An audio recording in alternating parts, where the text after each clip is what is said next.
Hey, thank you. Thanks for showing up. Sorry about the people standing. My favorite part about the NSA story and all the NSA documents are the code names. I think code names are pretty cool. I think we don't have enough code names in our life, and we should really think about where we can use code names. I'll give you a few of them. Muscular. Muscular is NSA's program to collect Google and Yahoo user data by eavesdropping on the trunk lines between their data centers. This was done probably with the help of Level 3 Communications. Level 3 was their provider for those trunk links. Level 3's code name is Little. I think there's a general rule that if your data supplier has an NSA code name, you're probably screwed from day one. This is different from NSA's program to collect Google and Yahoo user data by eavesdropping on the links between the individual users and the web servers. This has many code names depending on which service provider you're using, where the tap point is. And we see a lot of them: Fairview, Blarney, Stormbrew, Oakstar. A lot of them we don't know who they're referring to. Those two are different from Prism, which is NSA's program to collect Google and Yahoo user data by asking the companies directly. Another interesting program code name is Quantum. Quantum is NSA's program to do real-time packet injection from the network. So all those tap points used to be passive. Now they are more active. This runs on something called Turmoil. And there are subprograms here. Quantum Insert inserts packets. Quantum Cookie does something that forces users to divulge cookies, to de-anonymize people. There's something else called Quantum Hand. We don't know what that is. There's a bunch of sub-quantum programs. Another, I think, really cool code name is Fox Acid. Fox Acid is what's known as what the NSA calls an exploit orchestrator. Just think of Metasploit with a budget. And this is a server that sits on the net that you are tricked to visiting, possibly through a quantum insert, and exploits are served to you. Code names include Validator, United Rake, the probably worst code name ever, Egotistical Giraffe. I think at the NSA lunchroom, the Egotistical Giraffe people sit in the corner while the Fox Acid people get the main table. The part of Fox Acid that determines which exploit you get is called ferret cannon. I'm actually not making these up. Although there are several sites on the web that do make these up, which is kind of neat. Other implants you can get: Blackheart, Mineralize, Highlands, Vagrant. One I actually talked about on my blog yesterday was called Somber Knave, and its coolness is that it jumps air gaps. It sits on computers, not on the internet, turns the wireless on when you're not paying attention, sends stuff over it, and then turns it off again. Lots of code names for surveillance tools. Evil Olive is the IP location database that kind of monitors where everyone on the planet is if they have a cell phone. Lots of other analysis tools. We see Marina, we see Pinwhale, Mainway, Xkeyscore, a bunch of others. An important code name is Bull Run. Bull Run is the NSA's program to deliberately subvert the security of products, protocols, standards that we all use. There's a lot. No one's done a code name database yet, but we've seen hundreds. The main takeaway is that the NSA has turned the internet into a giant surveillance platform. And this surveillance platform is robust. It is robust politically, legally, and technically. Right? I started by listing 3 different ways the NSA has at getting at Google and Yahoo user data, using 3 different alliances with companies, 3 different technical means of access, and 3 different legal authorities. And that kind of robustness is not an exception. Right? The same is going to be true for cell phone data, for internet data, and everything else. Right? What we're seeing in public is that the NSA continues to lie about its capabilities. And a lot of this is hiding behind tortured interpretations of words like collect, or incidentally, or target, or directed. We see a lot of the same program cloaked in multiple code names to sort of hide what they're doing. And whenever someone testifies that the NSA is not, something is not being done under this program or under this authority, I can guarantee you it is done under some other program or some other authority. Right? There's a lot of sharing between organizations, and this really hasn't come out very much. We're seeing the NSA documents, but a lot of this is shared with the CIA, FBI, NRO, DEA, other Five Eyes countries.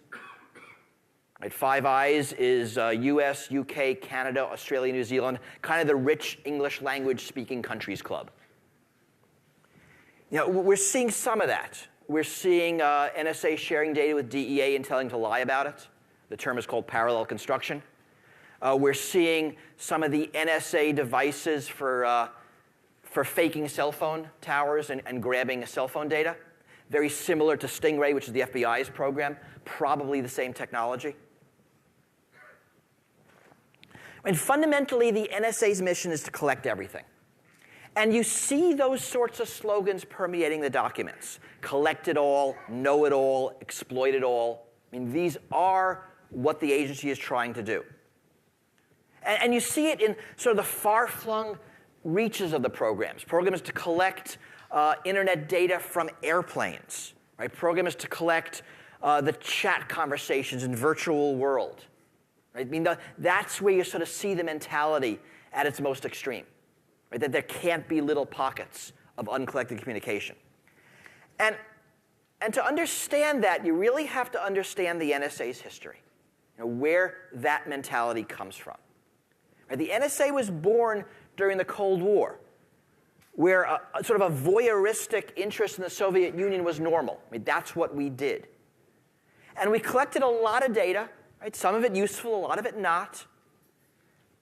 A lot of that depended on whether it's tactical versus strategic. It's really a lot easier to learn the capabilities of the new Soviet tank than it is to predict the fall of communism. Right? One's a lot more tactical.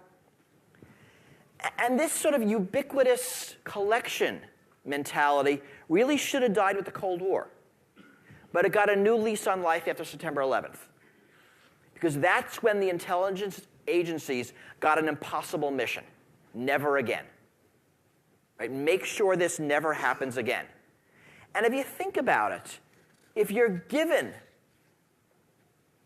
the goal of making sure something never happens, the only way you can possibly achieve that is to know everything that does happen.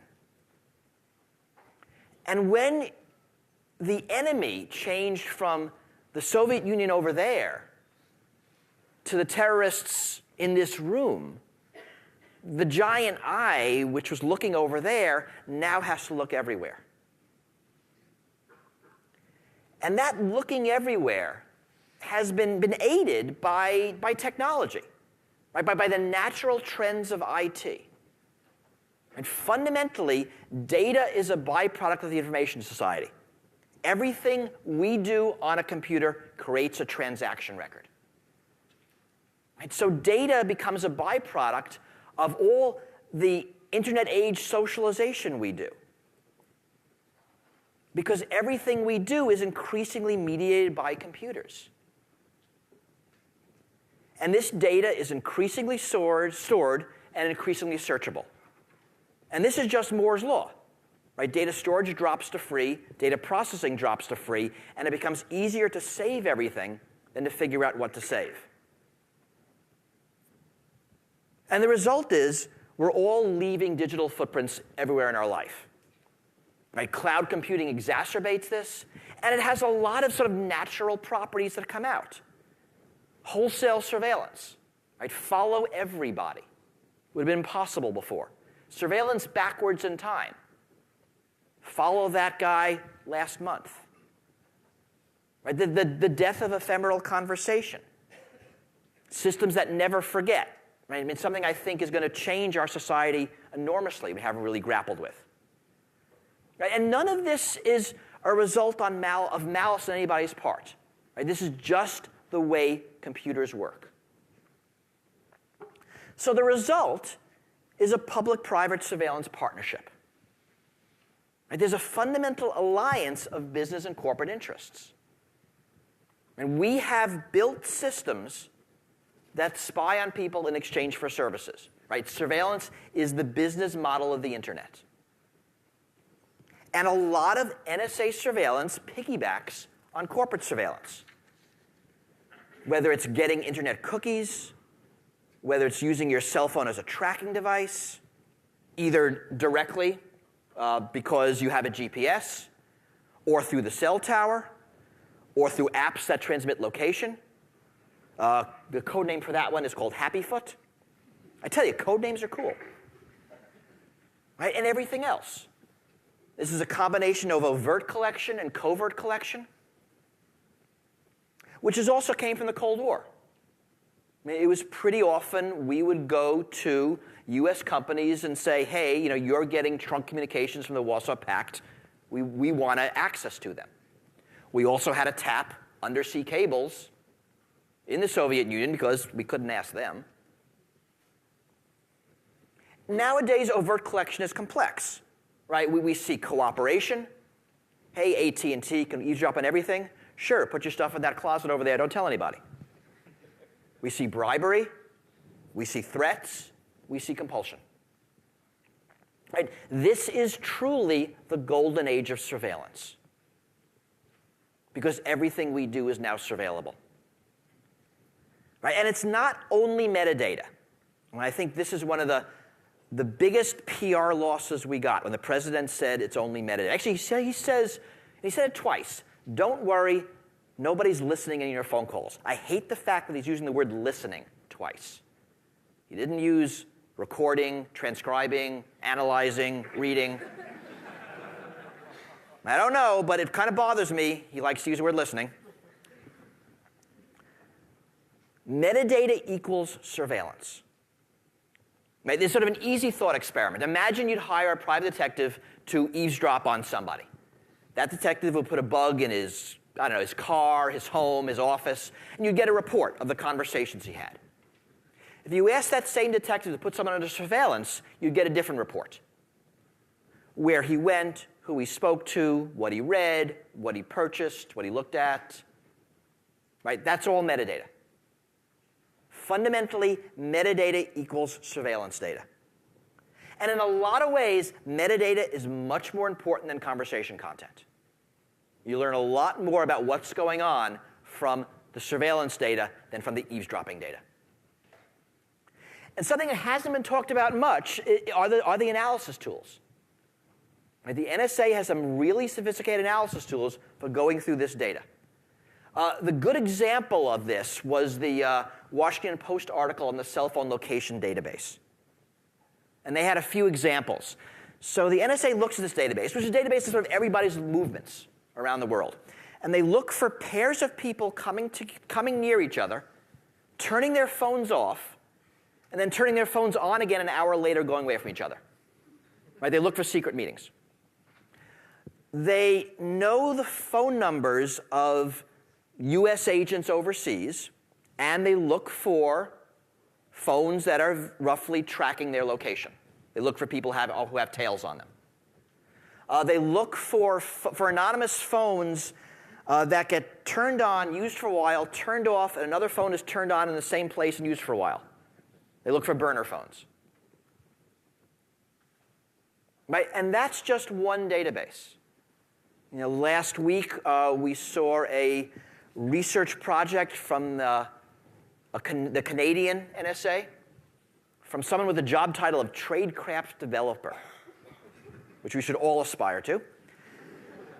And he's looking at IP data of people's logins and geolocation data of IP addresses and trying to tell if an airport looks like a hotel or an office, try to tell the difference of what the IP address was.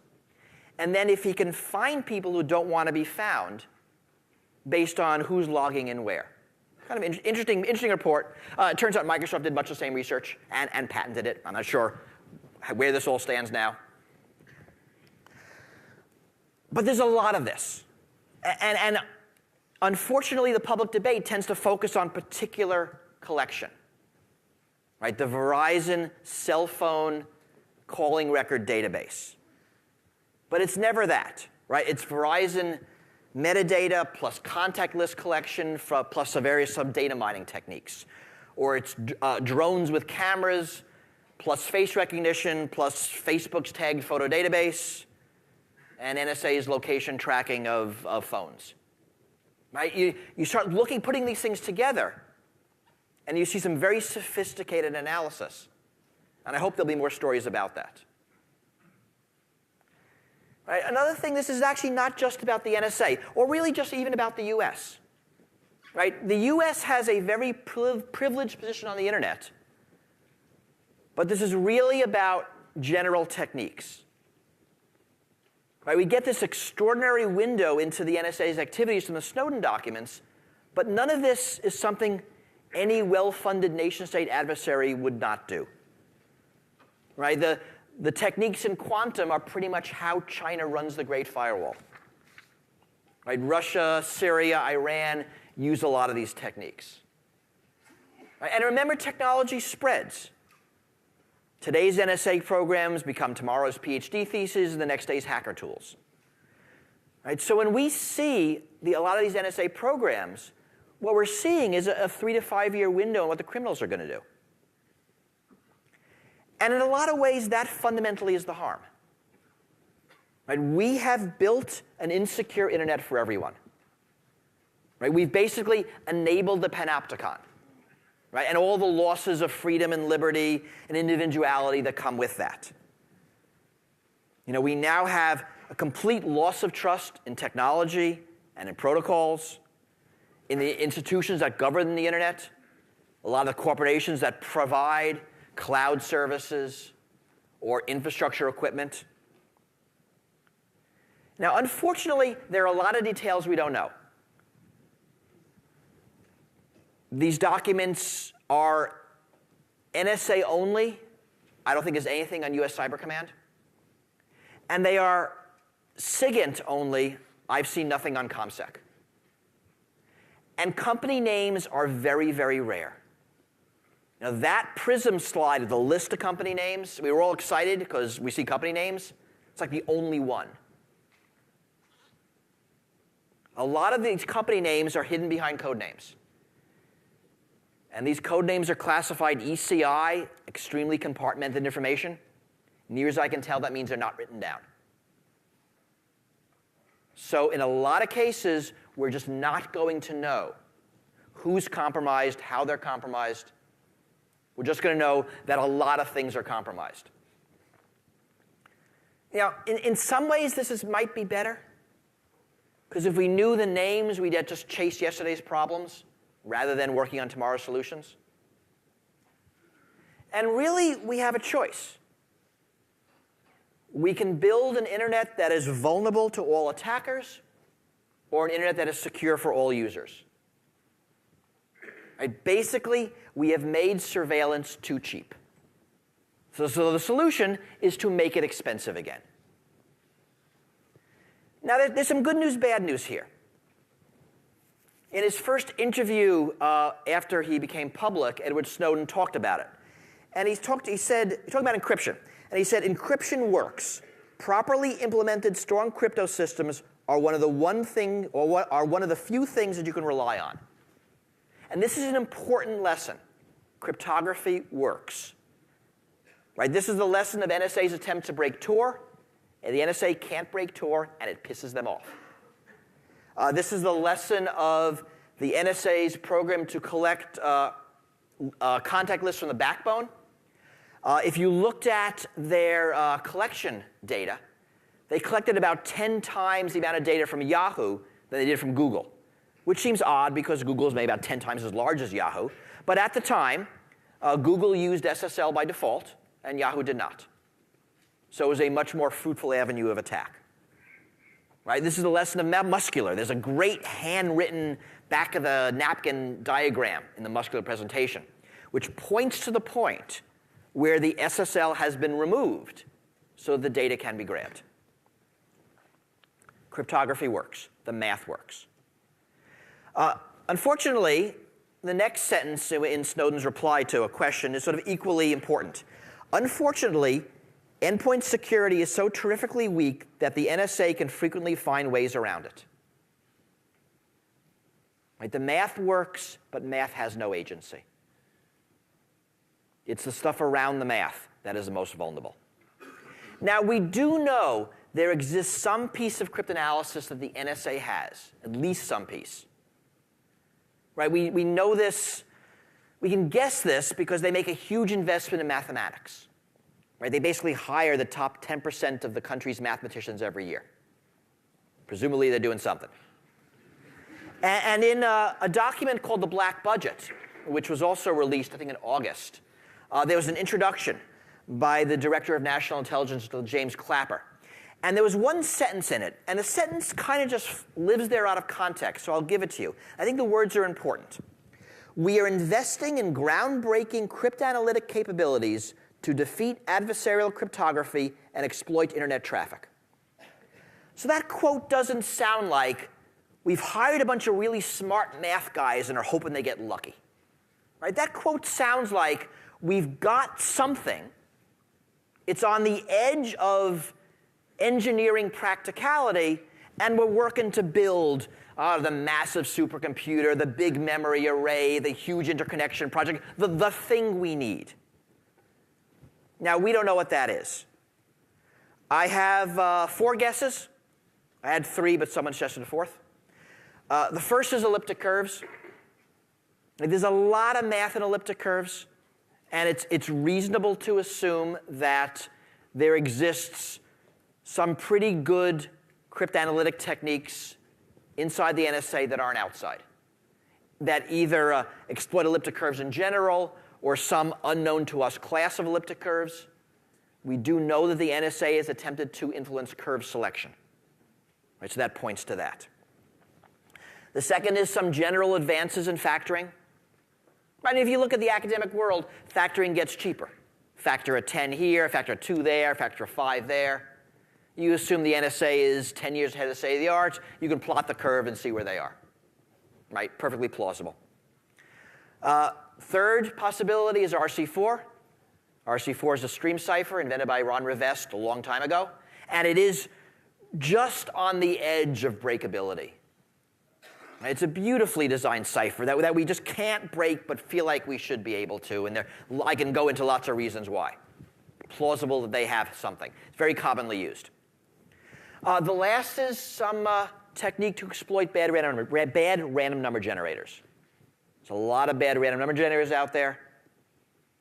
You can exploit one you can do very well. And that's the sort of thing, right? You'd want some large engineering project to build the computing system, the hardware parallel system to do that. Right? But we know that most cryptography gives the NSA trouble, at least at scale.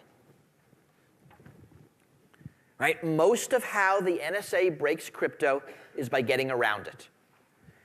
Bad implementations, default or weak keys, sabotaging standards, deliberately inserting backdoors in products, or, as it's known, exfiltrating keys. Exfiltrating equals stealing. But we do know that if there is a key they want, right, some default VPN key that's being used by this circuit they want to listen to, they'll go in and get it. Right? Still, mostly the NSA relies on unencrypted streams of traffic. Right? Internet data that's not encrypted, cloud services that aren't encrypted, cell phone data, cell phone metadata, other third-party data. Right? So here's the problem again. We've made it too easy to do bulk collection. Right? What we want is TAO, the Targeted Access Operations Unit. Right? That's what we want. What we don't want is bull run. So the solutions here are varied. They're complicated. And I think that's necessarily so. Right? The problem is complicated. And it's going to include government self-corrections, technical countermeasures, legal countermeasures, international cooperation, and I think a major shift in how we think about security and privacy globally. All right, so I'll talk about those one at a time. So self-corrections inside the NSA. Right? Amazingly as it may seem, the NSA had no contingency plans for all of their secrets being leaked. Right? It took them, what, 6 weeks to get a PR firm with the proper clearance to get the messages out? I mean, they fixed that, but it really is surprising. And the political cost-benefit analysis has changed. Right? The political blowback from the NSA surveillance abroad has been enormous. And this will limit what the NSA does, right, politically. There's a fundamental changing nature of secrecy going on. I think there's a major generation gap here. Right? It used to be when you joined an intelligence agency, you were picked from college, you entered the club, you were there for life. It was kind of like the movies. They took care of you, you took care of them.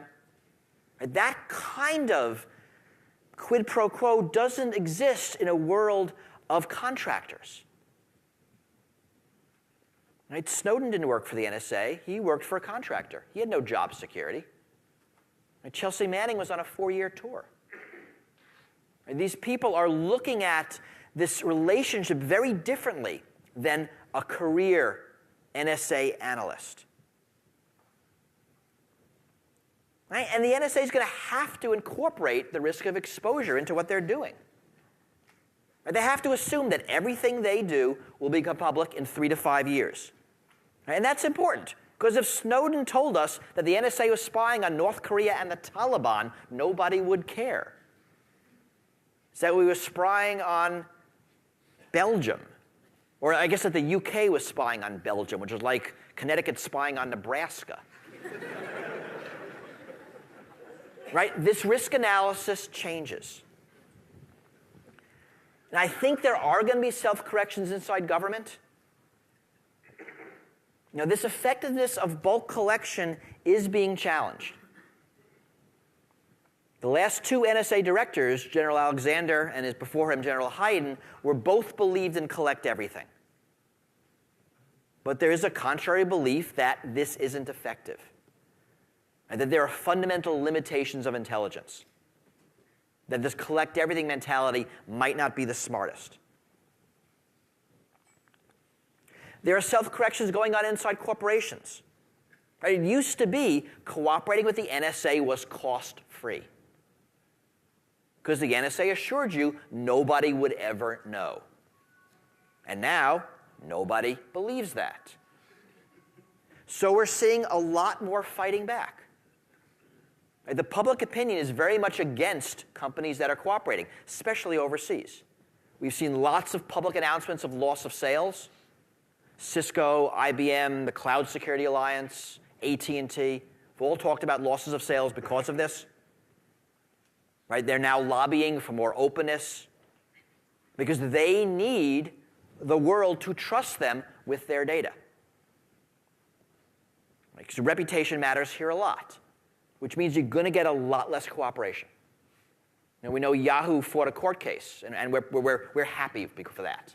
So did LinkedIn. There are a lot of technical things to be done. I mean, fundamentally, the NSA might have a larger budget than every other intelligence agency in the world combined, but they are not made of magic. Right? So our goal should be to leverage the economics, the physics, the math, make eavesdropping more expensive. Right? We're never going to eliminate targeted collection. Right? We don't know enough to build computers that are secure from a targeted attack. But we can build protocols that are secure against bulk collection. Some of this is redesigning protocols. Right? Ubiquitous encryption on the internet would solve a lot of this. So encrypting the backbone becomes important. Right? Provides real security against bulk attacks. Provides cover traffic for those who need it to stay alive. more encryption in the cloud, right? Better forward secrecy. We kind of know what to do here. We just have to do it. I mean, redesigning some of our products and services to build security in. Right? Usable security is hard. I mean, the lesson of 20 years of PGP, one-click encryption, is that one click is too much. But we have counteracting lessons from something like OTR. Really easy-to-use, powerful chat encryption program. Or full disk encryption. Very easy to use, no latency, you don't even notice it. Right, so more endpoint security, more cloud encryption, especially on phones, better anonymity tools, better integrated anonymity tools, more open standards, more open source. Right, this stuff is harder to subvert. Not impossible, but harder. Target dispersal. I think we were way more secure when there were 100,000 ISPs than when there are 100. Simply because there are more targets. And my last one is my hardest, is assurance. Right? We need the ability to test whether a program does what we think it does and nothing else. Anything along those lines would be incredibly valuable. Right? There's a lot we can do technically, but largely I think this is a political problem. And it's a difficult political problem. We are now past the point where simple legal interventions can help. And if you look at some of the things the president is proposing, they focus on particular collection programs, particular authorities. It's too late for that. Right? The systems are way too robust. But we sort of know what the political solution kind of looks like. Right? Transparency, oversight, accountability. This is fundamentally how we secure ourselves when we have to give institutions power over us.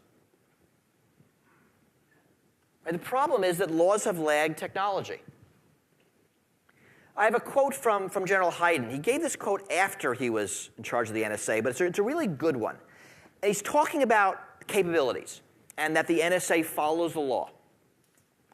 And this is what he says. He says, "Give me the box you will allow me to operate in. I'm going to play to the very edges of that box," which is something you'd probably expect an agency to do. Tell me the rules, and I'll follow them to the absolute limit. And the problem here is that technology constantly makes the box bigger. So the laws, now don't cover all that new area. And the NSA rushes to fill it because they're way faster than the laws. So the best we can do is make laws that are technologically invariant. And we can think of some of them. Right? Laws preventing bulk collection of innocent Americans. Right? Laws prohibiting the NSA from deliberately weakening security products and services. Again, the problem here is robustness. But of course, even if we do succeed here, reigning in the NSA only affects the United States. It's probably impossible right now that we're going to get any laws passed that protect non-US persons. Certainly anything we do doesn't affect the actions of other countries, right, either friendly or not. And you hear this argument occasionally. If you reign in the NSA, then China will do it and China will win. And that's fundamentally an arms race argument. Right? There's a zero-sum game here. It's us versus them. If it's not us, it'll be them. That is a fundamentally flawed frame, and we will never solve this as long as we're in that frame. We actually need to get governments to realize that a secure internet is in everyone's best interest. That it doesn't matter what China does. We need to secure the internet. Because what that does is it turns a zero-sum game into a positive-sum game. You have laws and treaties to support that. You have technology to support the laws. You have laws and technology to deal with non-compliant actors, state actors, non-state actors. It doesn't solve the problem, right? It turns it into any one of those other really hard problems. like money laundering or nuclear nonproliferation or human trafficking or small arms trafficking. But at least in those, we all know where we're headed. Right? We may not be able to solve the problem, but we kind of know where the solution is. We know what the solution space looks like. We're not even up to that point with surveillance. But we can do this. The NSA has a dual mission. And it was from the Cold War. Protect our communications, attack their communications. Worked really well when ours and theirs were different. Works less well when ours and theirs are the same. When we both use Microsoft Windows and TCP/IP and PDF files, right, and Dell hardware. Right, that dual mission was very unbalanced after 9/11, and it needs to be rebalanced. Right? I mean, again, the surveillance here is robust. It's politically robust, it's legally robust, it's technically robust. And we need to solve this not just for the NSA, but for everybody. Other governments, cyber criminals, rogue actors. Right? We have to believe that a secure internet is vital to our society. But in the near term, I don't think we're going to win the stop doing us argument. I think the best we can do right now is the tell us what you're doing argument. But eventually, I do think we're going to win the protecting is more important than eavesdropping. Right? That just because everyone else is building a Maginot Line, we shouldn't do it too. And if you think about it, this problem is bigger than surveillance. This is fundamentally a problem about data sharing, about surveillance as a business model, about the societal benefits of big data versus the individual risks of personal data. And we have a lot of those issues. Right? Behavioral data for advertising. Health data. I think this is the cleanest formulation. If we took the medical data of everybody in the country and put it in a large database, the research benefits would be enormous. Yet it's incredibly personal. How do we do that? Right? So, I mean, that's the same thing we see with Google Maps. Right? If you let Google surveil you, or everybody, they will give you better traffic data. And you can get home faster. Yet, hey, they're surveilling everybody. This problem comes up again and again. How do we design systems that benefit society as a whole while at the same time protecting people individually? So I think this issue is the fundamental issue of the information society. This is the one that we will struggle with solving for decades. This is the one that our grandchildren will look back at us at how bad we were at solving it. And this is the one that's important. And we have to start. Thank you.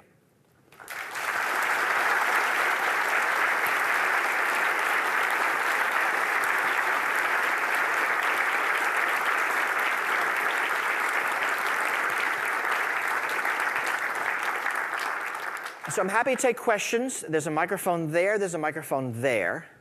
And if people will stand behind them and not hold up their hand like that, I will call on them one after the other, and we will have 10 minutes of fine questions. Yes, Alex Brennan, MIT. I have a bit of a technical question for you. Part of what was leaked in the documents, I noticed, was that BlackBerry had given the NSA difficulty when they started encrypting their traffic. And Skype was also difficult for the NSA to break. They were able to break the voice communications, but not the video communications. I noticed also that you regenerated your PGP key after you had first seen the documents to be 4096-bit RSA as well as a 4096-bit RSA subkey. But you kept the standard default algorithms in the PGP key set. So my question is, given that it suggests that there's some kind of differential attack against symmetric key cryptography, this partial known plain text statistically based, do you really trust 3DES and AES in your PGP key? I trust AES and very much. So I don't believe there are those cryptanalytic attacks. I think primarily what's going on are defaults not having access to the keys, bad implementations, that it's not the math. That the math does fundamentally work. And I think this is a big issue, because there's a lot of futility out there. There's a lot of, we can't do anything, so why bother? And I think we have to fight that. That there's a lot we can do. Right? Fundamentally, I think PGP works. I mean, I moved it to the highest defaults because why not? Right? I mean, I don't care about the latency when I'm encrypting email. So it's prudent to do that. But I do not believe they're breaking triple DES and breaking AES on the fly. I just don't think the math. I don't think the math supports that. Please. Hi there. My name's Peter Iannucci. I'm also from MIT. I have a question about national security letters. So there's been all this discussion about whether corporations are permitted to report on the number of NSLs they received and the number that they complied with. My question is this. Is there any reason why we should believe that corporations are being served with NSLs and not simply their employees behind their managers' backs? If I'm running an information company, if I'm running an internet company, how can I even trust my employees not to hand over my certs to the NSA under NSL? So that's true. So I'm less worried about NSLs. I think they are sent through the front door. But I actually believe NSLs are just legal cover for the NSA. They got the data already somewhere else, and they want that process to make it more legal. I would worry much more about individual engineers cooperating. That if someone comes to you as a patriotic employee of some company and says, hey, look, this is going on, obviously you want to help, do you mind just turning on this maintenance port and looking the other way, and you do it and nobody knows. I'm much more worried about collusion at low levels than I am with legal compulsion at low levels. I think once you're doing legal compulsion, it goes to the legal office. And that's my guess. But that is a worry. I worry about it with the more informal ways of cooperating. Why don't you just put this mask on the IV and don't tell anybody, or leak it over here and don't tell anybody. Right? That's much easier to do without anybody's approval. Please. Is there any reason to be concerned that like a piecemeal effort to secure some piece of data will actually draw more attention to that data? Like if I encrypt only one email to like one particular person, then is that worse than simply sending it in clear text? So it's better or worse, right? We do know that the NSA does flag and save encrypted data because there's just not much of it. So you might as well save it all because you might find it useful someday, right? You might get the key somehow. So yes, using encryption does flag you, which is why I think the solution is not to not use it. The solution is for everyone to use it. Right? For you to use encryption, you provide cover for those who need it. And that's a good thing. But we do know that using encryption is a flag, yes. Okay. Hi, my name is Lena Casey. I'm from Harvard Law School. We similarly have discussions about the NSA and what to do about it, but they're completely devoid of any technical knowledge about what's actually going on. And I'm curious if you think that there should be a push among lawyers and policymakers who are interested in this discussion to inform themselves a bit, or if we should just work on the transparency, oversight, general qualitative solutions and let MIT people think about the other side. I think the more techies and policy people talk to each other, the better tech and better policy we get. And this makes it hard. Understanding these issues is difficult. They're very technical. And I don't think we can craft policy without it. Understanding how these systems work, how robust they are, I think is critical. And in general, we get better tech policy if policy people understand tech. I mean, it just works out that way. Chuck Connell, I work at Nuance Communications. When you talked about the big four things you think the NSA might have up its sleeve, I was surprised you didn't mention quantum computing. Do you think they're any closer to building one than universities are? No. With quantum computing, I mean, the media went to town over this, but I think it's largely the media going to town. No. I mean, of course the NSA has a research arm doing this. I mean, why wouldn't they? They have research arm in everything. But no, I don't think quantum computing is anything to worry about in our lifetimes. I mean, eventually, sure. But nowhere near term. I don't think they're any closer. No. You guys were standing in line before he got there. Fair enough. Hi, I'm Alex Matthews. I'm the national chair of the Restore the Fourth Coalition. What do you think that as part of the short-term legal efforts to constrain the USA, it would be useful for Congress to pass the USA Freedom Act, the main NSA reform bill? So I think the Freedom Act does some useful things. I think it, in the general scheme of things, is largely irrelevant. My fear is Congress passes it, pats themselves on the back, and goes home. But it is something, and I think it is worth doing. It's certainly worth doing for the statement that there are excesses. So yes, I mean, I am in favor of it, but kind of reluctantly. And then I'll go there. Okay. Peter Trey, formerly of RSA. I'm curious. Restraining. We've heard a lot about what the NSA is doing from the Snowden leaks and so on and so forth. But the fact is, every intelligence service in the world does this, or wants to do this, or is trying to do this. I find myself wondering if legal constraints are really the appropriate thing to spend our efforts on, rather than trying to work on technical solutions that make it so they couldn't gather the data to start with, rather than restraining them from doing so. I mean, I think we have to do both. I mean, if we just approach this technically, we run the very real risk that the NSA sends whatever technical company a secret letter saying, don't implement that correctly. And we're stuck at some deep hardware level. Right? Hey, Intel, break your random number generator in this way that we just described. That's impossible to find out. I really think both have to work together. That you need tech because, yes, there always will be bad actors. But you need policy because policy can always subvert tech. And nothing will be perfect, but I'm trying to build a resilient system that is hard to subvert from either direction. Well, that's good, because at the moment I feel like I'm in a very septic environment, computing-wise. It's pretty bad out there. Right. Please. Hi, I have a question about an article I read about a year ago in Wired before the Snowden revelations.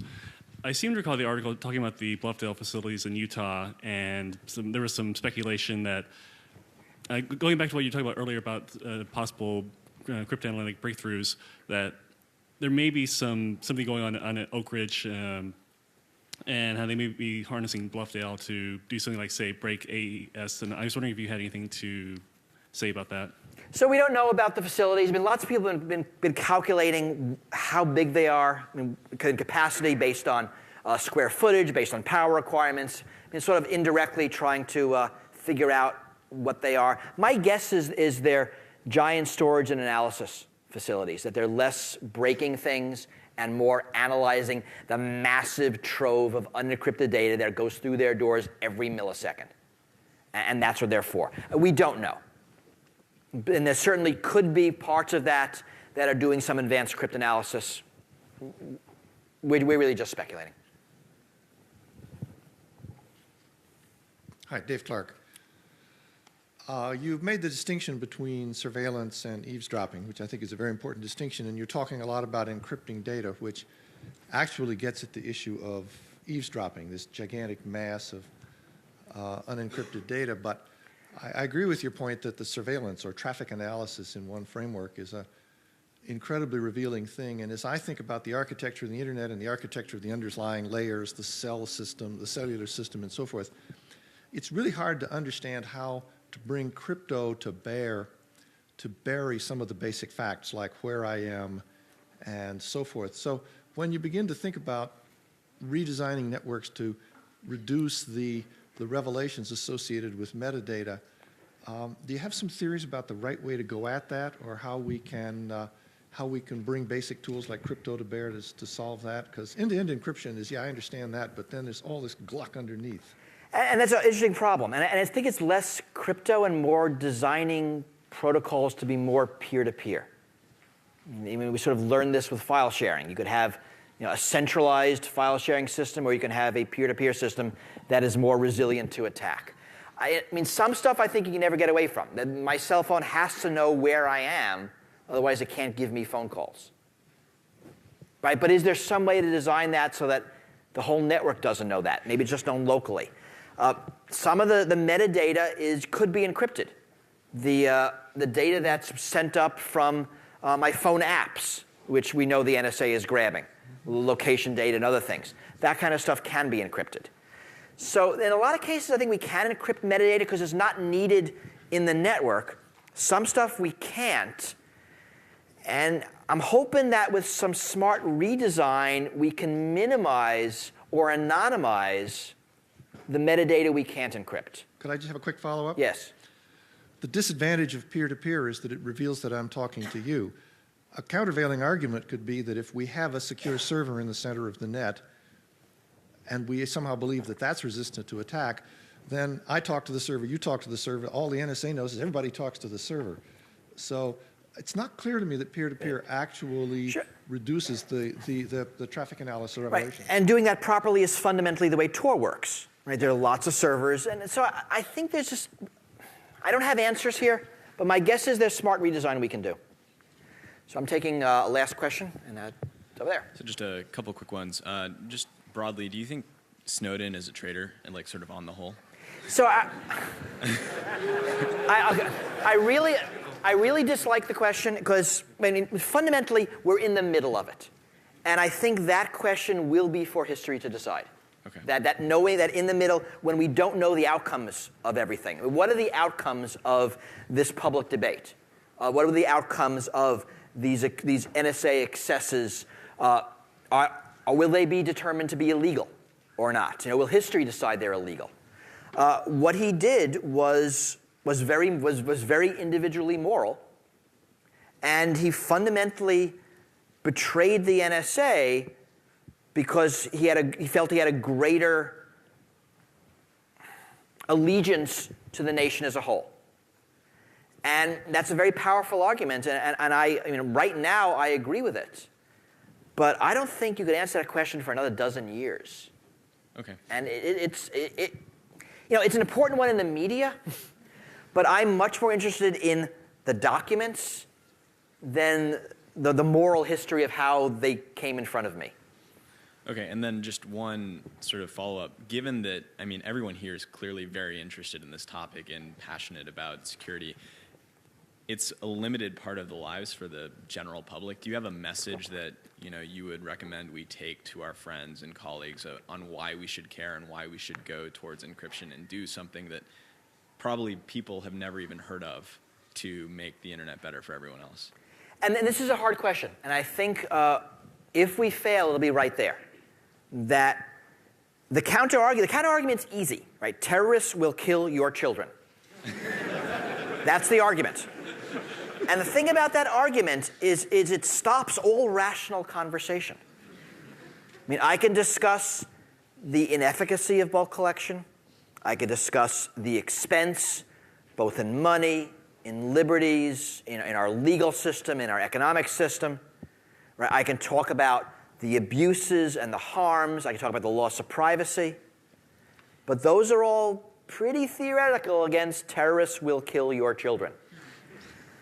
Now, I really think that it's going to take some years before the craziness of 9/11 further subsides that we can look at this rationally. The counter-argument to fear is indomitability. Right? That we are stronger than this, that we are better than this, that we don't have to stoop to this kind of stuff. Right? That we can respect our laws, our country, our liberties, our ideals, and still beat the bad guys. That we don't have to subvert everything that we hold in order to beat them. These still are hard arguments. I mean, if I had the good argument, I'd be making it left and right and center. So anyone in communications, start working on this. Thank you very much.